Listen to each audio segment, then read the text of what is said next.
जय श्री राम दोस्तों। तो कैसे हैं आप सब। मैं हूं आर्यन, आप देख रहे हैं आर्यन साधना केंद्र। आज की इस वीडियो में हम बात करने वाले हैं कि जाप का जो विधान होता है, यानी कि माला पर आप जाप कैसे कर सकते हैं। माला रुद्राक्ष की हो, हल्दी की हो या फिर चंदन की हो, उससे फ़र्क नहीं पड़ता। फ़र्क पड़ता है कि आप देवता कौन सा चूज़ करते हैं, फिर आप माला कौन सी चूज़ करते हैं, उससे बहुत फ़र्क पड़ता है। क्योंकि जिस देवता का बीज अक्षर उठा रहे हैं उस देवता की आपको माला उठानी पड़ती है, तभी एक्चुअल में वो चीज़ चलती है, वरना नहीं चलती। ठीक है। अब वीडियो की शुरुआत करने से पहले बता दूं मैं कि हमारी पुच्छा की फ़ीस 200 रुपये है। हमारी सात्विक दीक्षा 2550 होती है, तामसिक दीक्षा 3100 रुपये होती है। और बात करें ट्रांसफ़र की तो 6100 रुपये ट्रांसफ़र का चार्ज है मेरा, एक शक्ति का। उसमें लगभग आपको 3 महीने के आसपास लगता है। एक रात या फिर एक दिन या फिर एक महीने में ट्रांसफ़र नहीं होता है। लिटरली सेवा आपको करनी है, पूरी सेवा आपको करनी है। मैं सिर्फ पीछे से आपके अंदर अंश स्थापित कर दूंगा अपने देवता का, उसके बाद कुछ एनर्जी मैं दे दूंगा अपनी। ठीक है। लेकिन आपको उस एनर्जी को बढ़ा के, उस बीज को बढ़ा के देवता में आप तब्दील करोगे, वही ट्रांसफ़र होता है। वरना देख भाई, मेरी बात सुन, यूट्यूब पे पहली बात तो कोई ट्रांसफ़र देता नहीं है, जो रियलिटी है, मतलब पैसे लेके ब्लॉक कर देते हैं। दूसरी बात, जो ट्रांसफ़र देते हैं जैसे कि हमारे आचार्य मंगल जी हैं, और भी देखो बहुत से चैनल हैं, मैं नाम नहीं लूँगा, बट जो एक्चुअल में देते हैं, जिसको मैंने रियलिटी में देखा है देते हुए, मतलब मेरे बहुत सारे शिष्य वहाँ से मुझे मिले हैं, तो वहाँ से ट्रांसफ़र देते हैं, लेकिन उनकी फ़ीस बहुत ज़्यादा है। दूसरी बात, वो एक रात में नहीं देते। पहली बात तो मैं बात क्लियर कर दूँ, 6 महीने रुकना पड़ता है उनकी ट्रांसफ़र में। आपको एकादशी पे पूरी शक्ति मिलती है, वरना सिर्फ आपको जो है हवन करवा के एक कंश आपके अंदर विराजमान करवा देते हैं, और फिर जो है आपको उसकी 6 महीने तक, यानी कि एकादशी तक सेवा करनी होती है। एकादशी पर आपके वचन होते हैं देवता के साथ, मशानी जो भी मतलब वो ट्रांसफ़र में करते हैं उनके साथ। तो ऐसे ही मेरा हिसाब है, 3 महीने लूँगा पूरे के पूरे, सेवा करनी पड़ेगी। जाप कुछ नहीं है, सिर्फ ध्यान करना है। जाप जो मैं दूंगा तंत्र काट के लिए, सिर्फ वो जाप करना है जो कि आपको तंत्र काट में हेल्प करेगा। क्योंकि हमारी तंत्र काट सिर्फ और सिर्फ हवन से होती है, ना कि मदिरा, मांस, मछली, ये कुछ भी प्रयोग नहीं होता। चौराहे पर नहीं जाना, कभी भी आपको चौराहे पर नहीं जाना, शमशान में नहीं जाना, कभी भी आपको किसी भी प्रकार का कोई भी कार्य अपने घर से बाहर नहीं करना है। सब कुछ अपने घर में तुम कर सकते हो, सारी साधनाएं, तंत्र काट, कुछ भी हो, अपने घर से तुम्हें बाहर एक कदम नहीं रखना। तुम्हें देवता की प्राप्ति तुम्हारे घर में होगी। थर्ड आई तुम्हारे घर के अंदर बैठ के खुलेगी। ठीक है। इस पूरी वीडियो में हम बात करने वाले हैं कि कैसे आप लोग एक्चुअल में सिद्धियों को पा सकते हो, सिर्फ और सिर्फ माला जप से और सिर्फ ध्यान से। आपको कुछ भी एक्स्ट्रा, आपको भोग तक देने की आवश्यकता नहीं है मेरे भाई। रियलिटी ये है कि आपको भोग भी देने की आवश्यकता नहीं होती देवताओं को। सिर्फ धुआं, जिसे बोलते हैं जल भभूत, यानी कि एक लोटा जल और थोड़ी सी धूप बत्ती अगरबत्ती, उसके ऊपर ही देवता प्रसन्न किया जा सकता है बिना भोग के। भोग सिर्फ जब देते हैं जब आपको देवता की सिद्धि प्राप्त करनी हो जल्दी।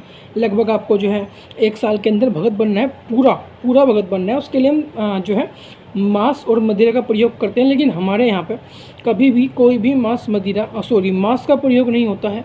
दारू हम चढ़ाते हैं माता काली पर और अपने बावरी पर। ठीक है। हमारे बावरी में फिर हमारी माता काली किसी भी प्रकार का तामसिक भोग नहीं लेते हैं। बकरा या फिर सुअर या फिर मुर्गा या फिर कलेजा कुछ नहीं लेते, नाम दिलवाते हैं। ना हमारे पास ऐसी कोई शक्ति है जो कि ये सब कार्य, ये सब भोग लेके कार्य करे। अब चलते हैं अपने टॉपिक की तरफ कि कैसे होती है जप। अब मेरी बात सुनो, जप के 2 विधान हैं, गोमुखी में या फिर गोमुखी के बाहर रखकर। अब मेरी बात सुनो, गोमुखी में पता है कब यूज़ करते हैं? गोमुखी को यूज़ करते हैं बेटा जब तुम्हें जो है मंदिर में फिर अपने घर से बाहर बैठ के जप करना हो। ये है माला। ठीक है। पर्सनली मैं ये इससे जप नहीं करता हूँ, मेरी जप की माला रुद्राक्ष की है, लेकिन रुद्राक्ष के अपने कुछ नियम होते हैं। ठीक है। उसको ऐसे मतलब कि मैं फ़िलहाल यहाँ पे बैठा हूँ तो मैं उसको यहाँ पे टच नहीं कर सकता हूँ। सिर्फ मंदिर में जब मैं अपने आसन पे बैठा हूँ तभी मैं उसको टच कर सकता हूँ। रुद्राक्ष के नियम हैं। अगर आप रुद्राक्ष के नियम फॉलो नहीं करोगे तो माला जागृत ना होगी कभी, ना वो कभी अच्छे से कार्य करेगी। रुद्राक्ष एक ऐसा, स्वयं रुद्राक्ष एक बीज है, वो तुम्हें स्वयं शंकर तक ले जा सकता है पर्सनली। ये चीज़ बिल्कुल एकदम, एक गुरु अपने शिष्यों को बोलता है कि हाँ रुद्राक्ष में इतनी पावर है कि वो तुम्हें जो है शंकर भगवान तक ले जा सकता है। अब चलते हैं इसकी तरफ कि इससे जब कैसे होता है। देखो मेरी बात सुनो, मैंने ये माला मेरे हाथ में है, ये देखो एक बार ना देखो ऐसे करना है, हाँ ठीक है, ऐसे सॉरी, और इसको जो है इस उंगली से जो है सुमेरु को आगे बढ़ाना है, जैसे कि ये देखो। ठीक है ना। ये दोनों उंगली कभी भी माला को टच नहीं होनी चाहिए। अगर ये दोनों उंगली माला को टच होंगी तो तुम्हारी सारा जप व्यर्थ है, देवता तुमसे रुष्ट होगा, तुम्हारी माला कभी जागृत नहीं होगी। ये रियलिटी है। अगर तुम ऐसे बैठ के जप करते हो ना इस तरीके से, तो फिर कोई फ़ायदा नहीं है मेरे भाई।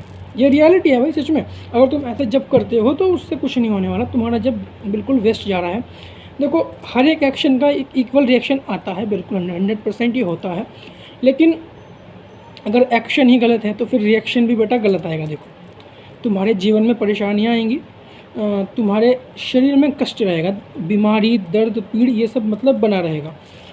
अब ऐसे जब तुम करोगे ना, ऐसे जब तुम जप करोगे तो सुमेरु को अपने गुरु मानते हैं। जो सुमेरु होता है ना उसे अपने गुरु का प्रतीक मानते हैं। गुरु को कभी लांघना नहीं होता, ये बात तुम याद रखो। इस तरीके से जप करना है। ओम नमः शिवाय, ओम नमः शिवाय। ठीक है, तुम जैसे ही इस माला को पूरी करोगे, ठीक है ना, इस माला को तुम यहाँ पे पूरी करोगे, ये मेरी जो है सुमेरु आ गया। ओम नमः शिवाय, ओम नमः शिवाय, ओम नमः शिवाय। तो हम इसको ना आगे लांघेंगे नहीं, इसको यहीं से उल्टा घुमा देंगे और उल्टा घुमा के ओम नमः शिवाय, ओम नमः शिवाय ऐसे जप करते हैं।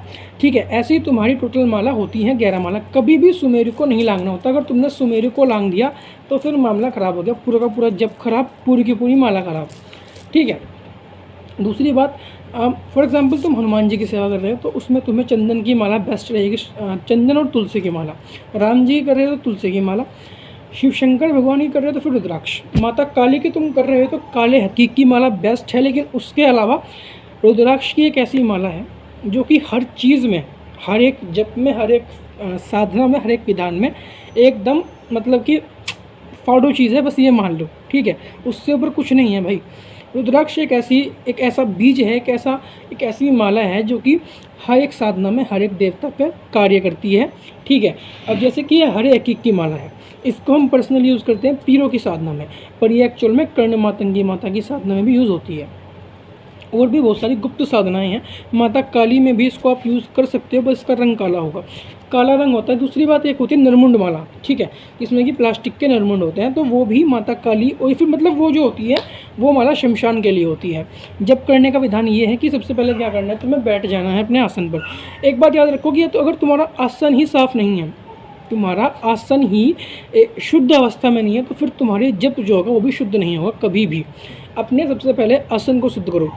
पहले क्या करना होता है, तुम अपने मंदिर में गए, अपने मंदिर की तुमने जो है अपने मंदिर से मतलब उल्टी तरफ मुंह करा, मतलब कि गेट की तरफ मुंह करा। ठीक है, चौखट को चूमा, उसके बाद धरती माता को प्रणाम किया, फिर तुम अंदर आए। अंदर आके काम करना है। उसके बाद जो है अपने आसन पर तुमने अपना आसन बिछा दिया, उस पर तुम्हें गंगा जल की छींटें मारनी है। छींटे मारने के बाद अपने ऊपर छींटे मारनी है। फिर आसन को प्रणाम करते हुए जो भी तुम्हारी गद्दी का मालिक है, फॉर एग्जांपल मेरी गद्दी का मालिक केसनमल पवन है, तो मैं उसको पहले नमस्कार करूंगा, माता काली को नमस्कार करूंगा, मेरे जितने भी देवता हैं उन सबको नमस्कार करूंगा। नमस्कार करने के बाद उन सबके नाम से धरती माता को चूमूंगा, जिसे बोलते हैं नचकारना। ठीक है, जिसे बोलते हैं नचकारना। उसके बाद मैं अपना सज्जा पैर पहले रखूँगा आसन पर और खब्बा पैर उसके बाद रखूँगा। इस तरीके से हम जो है आसन पर विराजमान होंगे। उसके बाद सबसे पहले अपने देवताओं को नमस्कार करना है, सबको दिया लगाना है, धूप बत्ती अगरबत्ती करके अपना भोग प्रसाद दे देना है। भोग प्रसाद देने के बाद तुम जो है पहले जप करोगे। फॉर एग्जांपल तुमने 5 माला जप की, ओम क्रीम कालिकाय नमः ओम, इस मंत्र के तुमने 5 माला जप कर ली। ठीक है, उसके बाद तुम्हें 5 मिनट ही ध्यान करना है। ये आवश्यक है, सबसे आवश्यक चीज़ जो जाप में होती है वो सिर्फ ये है। सारी साधनाओं में, सारे विधान में, तुम्हें एक बात बताऊं, लोग कहते हैं कुंडलिनी जगाने के लिए 10 साल मेहनत की, 20 साल मेहनत की, पर मैं तुम्हें यकीन के साथ ये चीज़ बोल सकता हूँ, यकीन के साथ, कि सिर्फ 21 दिन, सिर्फ और सिर्फ 21 दिन तुम्हारे शुरुआत के 3 चक्र खुल सकते हैं। सिर्फ और सिर्फ 21 दिन में तुम्हारी संपूर्ण कुंडलिनी शक्ति जागृत हो सकती है। लगभग 5 महीने के अंदर अंदर, 4.5 से 5 महीने में पूरी कुंडलिनी विद एस्ट्रल ट्रैवल के साथ, यानी कि तुम इस लोक से निकल के अपने शरीर को छोड़ के, अपने शरीर से बाहर निकल के एक अलग जितने भी डायमेंशंस हैं हमारे, जो कि 7 मुख्य डायमेंशन हैं हमारे।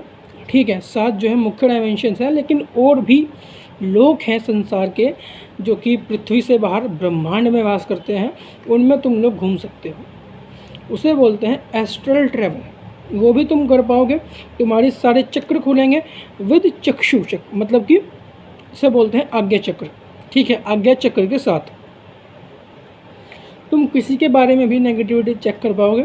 लगभग 4.5 से 5 महीने का समय इसमें लगता है, लेकिन उसके लिए मेहनत करनी पड़ती है। मेहनत सिर्फ इतनी है, जितना जाप करोगे उतना ध्यान करना पड़ेगा और उसका 50% तुम्हें त्राटक करना पड़ेगा। ये रियलिटी है, इतना है सिर्फ, और कुछ नहीं है मेरे भाई। लोगों ने साधना सिद्धि को इतना गूढ़ कर दिया है, इतना बिल्कुल इतना हार्ड कर दिया है कि 41 डेज़ की साधना लगाओगे तुम, उसमें तुम्हें ब्रह्मचर्य भी करना पड़ेगा, सब कुछ। वो सब एक अच्छी चीज़ है, ठीक है, लेकिन फिर तुम उस 41 डेज में भी उन्हें मतलब कि देवता की प्राप्ति नहीं करवा पा रहे हो। उसका अर्थ क्या है कि तुम्हें एक्चुअल में सही ज्ञान नहीं है कि देवता कैसे प्राप्त होगा। ठीक है, देवता को प्राप्त करने की विधि सिर्फ इतनी है, अपना शरीर शुद्ध कर लो। सारी पॉजिटिव एनर्जी तुम्हारे शरीर के अंदर वास करती है, तुम्हें सिर्फ उनको बाहर निकालना है। दूसरी बात, तुम्हारी कुंडलिनी शक्ति स्वयं, तुम्हारी कुंडलिनी शक्ति स्वयं ही स्वयं में, मतलब कि उसके अलावा अगर तुम अपने 7 चक्र खोल लो ना, तो मैं तुम्हें विश्वास दिला सकता हूँ कि तुम्हें किसी भी देवता की आवश्यकता नहीं है। ये रियलिटी है। सिर्फ एक मंत्र सिद्ध करना है तंत्रकाट का, और अपना जो है कुंडलिनी शक्ति जागृत करनी है, और कुछ नहीं करना। इससे तुम जो है अपना सब कुछ कर सकते हो। एस्ट्रल ट्रैवल, किसी की पूछा निकालना, किसी का कार्य करना, लेकिन एक लिमिट में रह के, क्योंकि तुम्हारे पास खुद का देवता नहीं है। तो अगला तांत्रिक है, फिर ओझा गुनिया जो भी है, उसके पास अगर बंधन मंत्र है, बंधन की सिद्धि है, तो तुम्हारी चक्षु जब जिसे बोलते हैं आज्ञा चक्र, तुम्हारे साथ के 7 चक्र बांध सकता है। ये भी रियलिटी है, इसको भी लोग बांध देते हैं। तो मतलब कि लोगों ने तंत्र को उस हद तक फ़िलहाल पा लिया है कि देखो अपना क्या होता है कि हर एक गली में भगत मिलते हैं। ठीक है, हरियाणा के तो हर तीसरे घर में तो भगत मिलता है। तो अब तो ऐसा हो रहा है कि ये सब बहुत आम होता जा रहा है। हर घर में कोई ना कोई साधना सिद्धियों में लगा पड़ा है, लेकिन वो सब ना मतलब पता नहीं साधना सिद्धियों क्या समझते हैं कि ईजी है। देखो ऐसा होता है कि जब तुम कुछ करते हो तो वो होता ज़रूर है, ऐसा नहीं होता। बट इतना है कि अगर एक क्लास में 30 बच्चे हैं तो ऐसा नहीं होता कि 30 के 30 ही अपने जीवन में सफल हों उस कार्य में। ठीक है, 5-10 बच्चे विफल हो जाते हैं, लेकिन ऐसा है कि 20 के आसपास तो निकल जाते हैं। ठीक है, आजकल अच्छा हो रहा है कि हर घर में एक भगत होता है, हर सबको एक ज्ञान होना ज़रूरी है, ताकि सामने वाला तुम पे तंत्र ना कर सके, तुम्हारे जीवन को ख़राब ना कर सके, इसलिए आवश्यक है ये। दूसरी बात मेरे भाई, जब एक ऐसी चीज़ है जिसमें तुम ध्यान नहीं कर सकते, ये आवश्यक है। जब करते वक्त ध्यान करने की कोशिश मत करो। ठीक है, जब करते वक्त जप करो, ध्यान करते वक्त ध्यान करो, और त्राटक करते वक्त त्राटक करो। ध्यान की विधि क्या है, ऐसे बैठ गए तुम इस मुद्रा में, जिसे बोलते हैं यहाँ पे ध्यान की मुद्रा जो होती है, ऐसे तुमने लॉक कर अपने हाथ को ऐसे किया, और जो है यहाँ पे इस तरीके से ऐसे बैठना है। ठीक है, आंखें बंद करनी है, और अगर तुम देखो ऐसे बैठोगे तो तुम्हारी रीढ़ की हड्डी उसमें दर्द होगा। ठीक है, ये रियलिटी है। ये बहुत से गुरुओं को पता ही नहीं है कि अगर तुम इसकी जगह ऐसे बैठोगे तो तुम्हारे जो रीढ़ की हड्डी है उसमें दर्द ना के बराबर होगा। ठीक है, और ये मैं भी जल्दी से अपने शिष्यों को नहीं बताता, लेकिन आज मैंने वेद खोल दिया। ठीक है, ऐसे बैठोगे तो ईजी रहेगा। उसके बाद ऐसे बैठने के बाद जो है ना, अपनी सांसों पे ध्यान दो। अपनी सांसों पे तुम ध्यान दो, जैसे कि इनहेलिंग एक्सहेलिंग, इस तरीके से उस पर ध्यान देके जब ध्यान करो तभी वो ध्यान सफल होगा। उसके बाद तुम्हें सिंपली त्राटक करना है, ऐसे बैठना है बिल्कुल एकदम से स्थिर होकर, और ऐसे अपनी देवता की आंखों में आंखें डाल के देखना है। आंखों में बिल्कुल आंखें डाल के देखोगे तभी वो चीज़ कार्य करेगी। ठीक है, तो ये 3 चीज़ें हैं। अब इसमें जो जप होता है वो सिर्फ इतना नहीं होता कि अपने 3 जप मुख्य है, जिसमें कि पहला जप होता है वाचिक जप, जिसे आप करते हैं बोल के। फिर आता है उपांशिक जप, जिसे आप बोलते हैं ऐसे, मतलब कि तुम्हारी जीभ हिलेगी लेकिन तुम्हारी आवाज़ बाहर नहीं आएगी। उसके बाद होता है तुम्हारा मानसिक जप, जो कि ऐसे आंखें बंद करके अपनी जो अर्ध मुद्रा है, यानी कि आधे आंखें खुली हुई, आंखें ऊपर चढ़ा के, आधी आंखें खुली हुई ऐसे, और आधी आंखें बंद, इस जैसे शिवजी महाराज बैठते हैं उस तरीके से उस मुद्रा में बैठ के तुम्हें जो है जप करना होता है। उसे बोलते हैं मानसिक जप। अब मानसिक जप के बाद और भी जप आते हैं जो कि लोगों को नहीं पता। ठीक है। पहली बात तो इस संसार में लगभग 70% भक्तों को यूट्यूब पे तो मैंने आज तक देखा है कि सिर्फ 3 जप के बारे में पता है, लेकिन जप और भी होते हैं। जैसे कि एक होता है चक्षु जप, जिसे आप अपनी आंखों से अपनी माता को देख रहे हो, अभी फिर अपने देवता को देख रहे हो, तुम उसको देख रहे हो ऐसे, तो वो भी जप है। तुम अपने आसन पर बैठे हो ऐसे, वो भी जप है, उसे बोलते हैं आसन जप, इसे बोलते हैं चक्षु जप। और एक होता है महामन जप, उससे होता है महामन जप। ठीक है, 4 प्रकार के मन होते हैं, उन चारों प्रकार के मन पे जप होता है और उनको महामन जप बोलते हैं। ठीक है, इसे बोलते हैं चक्षु जप, अपने देवता को देखना और जप करना। एक साथ तुम 3 से 4 जप कर सकते हो, जो कि क्रिया शनि धाम वालों ने बताई है, वो बेस्ट क्रिया। देखो भाई, जो रियलिटी है कि हम भगत कैसे बने, देखो भटके तो हम भी हैं, ऐसा नहीं है कि हम नहीं भटके और तुम भटकते हो, हम भी भटके हैं, शनि धाम भी गए हैं। ठीक है, और भी चौके हैं यूट्यूब पे, लेकिन जो एक्चुअल में रास्ता मिलता है, जो देखो मैं नहीं बोलता कि शनि धाम में आपके कार्य हो सकते हैं, मैं अपने मुंह से नहीं बोलता, वो तो सब देखते हैं कि होते हैं नहीं होते हैं। ठीक है, होते हैं भाई। देखो जो रियलिटी है, ऐसा नहीं होता कि 100 बंदे गए तो 100 के 100 ठीक होंगे, 100 में से 80 ठीक होते हैं, 20 फिर भी रह जाते हैं, क्योंकि इतने लोग होते हैं तो कोई ना कोई तो छूट जाएगा, देखो, है ना। दूसरी बात करते हैं, तो मुझे उनकी प्रक्रिया है ना, जो प्रक्रिया उनकी ध्यान की है जबकि वो बेस्ट है, सबसे बेस्ट, उससे बेस्ट एक्चुअल में कुछ नहीं है। लेकिन उनमें भी कुछ कमियां हैं, जैसे कि भाई मैं तो देख लगभग मैंने 4 से 5 गुरु के पास भटका हूँ, तो मेरे पास तो उनका भी ज्ञान है, यूट्यूब से भी ज्ञान है, मैंने अपने उपनिषद पढ़े हैं, उनका भी मेरे पास ज्ञान है, मैंने अपने वेद भी पढ़ने की कोशिश करी है, कुछ मैंने कुछ हद तक वो पढ़े भी हैं, तो मेरे पास उनका भी ज्ञान है। मैं नहीं बोलता मेरे पास सब कुछ है, लेकिन हाँ, मेरे पास फिर भी इतना है कि मैं खुद का भी कर सकूँ, दूसरों का भी कर सकूँ। दूसरी बात, मैंने जो अगम निगम है वो सब भी पढ़े हैं, जो गीता तांत्रिक गीता है मैंने वो भी पढ़ी है, जिसे बोलते हैं गीतावली, जो कि किन्नाराम जी के द्वारा लिखी गई है। जितने भी अघोर शास्त्र हैं मैंने सब पढ़े हैं, जितने भी, सब नहीं बोलूँगा मैं कि मैंने हर चीज़ पढ़ ली, ऐसा है, लेकिन हाँ मतलब मेन चीज़ है मैंने पढ़ी है उसमें। ठीक है, उसके बाद करते हैं, तो जो हिंदू, जो कि शैव धर्म में है, जो कि शैव संप्रदाय के हैं, जितने ग्रंथ हैं मैंने वो भी पढ़े हैं, कोशिश करिए कि मैं जितने हो सकूँ उतने पढ़ सकूँ। ठीक है, तो भाई उसके बाद हमारी जो थर्ड आई है, जो हमारी चक्रास हैं, उनके बारे में मैंने पढ़ा है काफ़ी कुछ, तो ठीक है, मुझे लगता है कि हमें अपने स्तर पर ठीक हो फिलहाल, कोई बात नहीं भाई, सबका अपना अपना ज्ञान है, सबका अपना अपना अलग चीज़ है। लेकिन एक बात याद रखो, भूख प्रसाद से, बलि से तुम कभी भी एक भगत नहीं बन पाओगे। तुम्हारी ऊर्जा, तुम्हारी शक्ति तुम्हारे शरीर छोड़ने के बाद हमेशा इस लोक में भटकेगी, और तुम एक्चुअल में कभी ना तो मोक्ष प्राप्त कर पाओगे, ना तुम उस जो कि जिसे बोलते हैं परमात्मा, उसको ना कभी देख पाओगे, जो कि निराकार है, उसके ना मतलब तुम कभी उस तक पहुँच ही नहीं पाओगे। अगर तुम सिद्धियों के पीछे भागते हो, तुम माता काली की सिद्धि के पीछे भागते हो, तुम भैरव बाबा की सिद्धि के पीछे भागते हो, तो एक्चुअल में तुम कभी भी उस परमात्मा को ना तो मिल पाओगे, ना देख पाओगे, ना कभी तुम्हारा मोक्ष होगा, तुम इस संसार में भटकोगे चिरकाल तक। ये उन सब तांत्रिकों के लिए है, तुमसे मुझे घंटा भी फ़र्क नहीं पड़ता। ठीक है, तुम मेरा एक्चुअल में कुछ बिगाड़ नहीं पाओगे, क्योंकि मुझे अपने देवता पर भरोसा है। ठीक है, मैंने अपना फेस रिवील किया है आज, और ये रियलिटी है कि हाँ, दुश्मन तो बनेंगे। ठीक है, जितने भी यूट्यूब वाले हैं जो कि तंत्र काट करते हैं, पूछा करते हैं, किसी का अच्छा करते हैं, तो उसके दुश्मन बन जाते हैं, पर कोई बात नहीं। ऐसे बोलते हैं ना कि जागो राखे साइयाँ, मार सके ना कोई। ठीक है, तो इस तरीके से मामला है, कोई बात नहीं भाई, जो कर सकती हो कर लेना, वैसी कोई दिक्कत वाली बात नहीं है। बाकी भाई प्यार है आप सबका कि आगे बढ़ रहा है चैनल, काफ़ी अच्छी तरीके से चैनल की ग्रोथ हो रही है, और इसीलिए मैंने आज फेस भी रिवील कर दिया कि शायद अब थोड़ा और अच्छा ग्रो हो। लेकिन आपसे बस इतना निवेदन है कि आगे बढ़ाने के लिए आपका साथ चाहिए, आपके साथ से ही मैं आगे बढ़ पाऊँगा। ठीक है, सबका साथ सबका विकास, ये वाला मामला, ठीक है, लेके चलेंगे अपने साथ। और दीक्षा लेने के लिए आप मुझसे व्हाट्सएप पर बातचीत कर सकते हैं। एक और बात, एक आखिरी निवेदन आपसे है कि किसी भी समय कॉल मत करिए। 10 बजे से रात को 10 बजे तक का मैंने समय दिया है। पूरे यूट्यूब पर अकेला बंदा हूँ मैं, अकेला बंदा, जो कि 12 घंटे का समय देता है कॉल करने का, और कॉलिंग फ्री। सब बोलते हैं व्हाट्सएप पे मैसेज कर दो, हम खुद कॉल करेंगे, बट नहीं होता। पर मैं बोलता हूँ कि हाँ, मेरे पास कॉल आती है, मैं कॉल उठाता हूँ, बिज़ी होता हूँ तो काटता भी हूँ, ऐसी कोई बात नहीं, काटता भी हूँ, लेकिन ज़्यादातर मैं उठाता हूँ और उठा के बात भी करता हूँ। 10 से 20 मिनट देता हूँ अपने बंदे को कि हाँ भाई दिक्कत क्या है तेरी, मैं सुनता हूँ। लेकिन जो लोग बेफिजूल में कॉल करते हैं जिनके लिए, परी के लिए, तो भाई देख मैं पहले ही बोल दूँ, जिन, परी, अप्सरा, गड़ा धन सट्टा मैं नहीं करता, मुझे कॉल मत किया करो। एकदम क्लियर और सटीक। आज की वीडियो में सिर्फ इतना ही। आने वाली वीडियोस में और जानकारी लेके आएंगे, कोशिश करेंगे जो हमारे पास है वो आपको बेस्ट से बेस्ट रूप में दे सके और आपके सामने जो है प्रेजेंट कर सके। स्वादेश आदेश, जय श्री राम, अलख निरंजन अलख आदेश।